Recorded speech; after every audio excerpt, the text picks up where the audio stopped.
వాళ్ళకి మైక్ ఇస్తే ఇప్పుడు మీరు ఒక్కొక్కరు వాళ్ళ చెవులు మూసుకోవాలి, అట్లా తిట్టచ్చు. కానీ మనకు సంస్కారం ఉంది. నేను అంటాడు ముఖ్యమంత్రి, మీరు చూసిన అందరూ కొడంగల్లో యాడ్ను మాట్లాడండి. నిన్న ఏమంటాడు, కేసీఆర్ నువ్వు కొట్టుడు కాదు, నువ్వు నిలవాడు, సరిగ్గా నిలవాడు, కట్టలేకుండా నిలవాడు అంటుండు.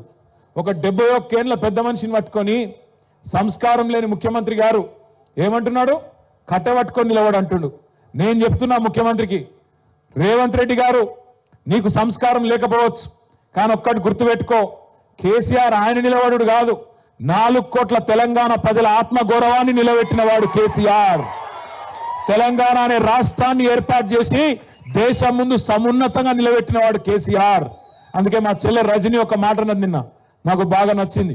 ఏమన్నా దొరికేనా, రేవంత్ కేసీఆర్ కట్ట లేకుండా నిలబడతాడు, కానీ నువ్వు కమిషన్ లేకుండా ప్రభుత్వాన్ని నడుపురా నాయన అని చెప్పింది.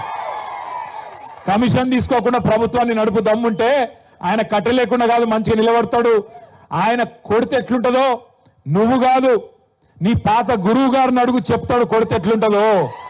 నీ ఇప్పుడు గురువుని అడుగు, నీ గురువుని అడుగు, రాహుల్ గాంధీ వాళ్ళ అమ్మని అడుగు, చెప్తుంది ఎట్లా ఢిల్లీ మెడలు వంచి తెలంగాణ తెచ్చిండో కేసీఆర్ కొడితే ఎట్లుంటుందో ఆ దెబ్బ తిన్నోళ్ళని అడుగు, తెలుస్తుంది.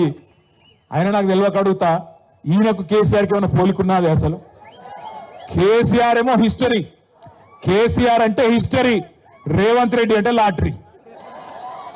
టికెట్ కొనకుండా లాటరీ గెలిచిపోయాడు, టికెట్ కొనకుండా లాటరీ గెలిచినాడు రేవంత్ రెడ్డి. తప్పిదారి అడ్డివారి గుడ్డి దెబ్బలు ముఖ్యమంత్రి అయితే ఇక ఆవుతలేడు మనిషి. అరే అయ్యా, నీకంటే ముందు చాలా మంది పనిచేశారు నాయన ముఖ్యమంత్రులు. రేవంత్ ఒక్కటి గుర్తుపెట్టుకో, ఒకటి యాది పెట్టుకో, కేసీఆర్ పేరును నువ్వు కాదు కదా, కాంగ్రెస్ తాత జేజమ్మలు దిగచ్చినా ఎవరు మర్పించలేరు. తెలంగాణ ఉన్నంత కాలం, తెలంగాణ రాష్ట్రం ఉన్నంత కాలం తెలంగాణ ఎవరు తెచ్చిండ్రు అంటే ఎవరంటారు? మరి గిట్లున్నాక ఆయన ఏం బిక్తాడు నాకు అర్థం కాదు.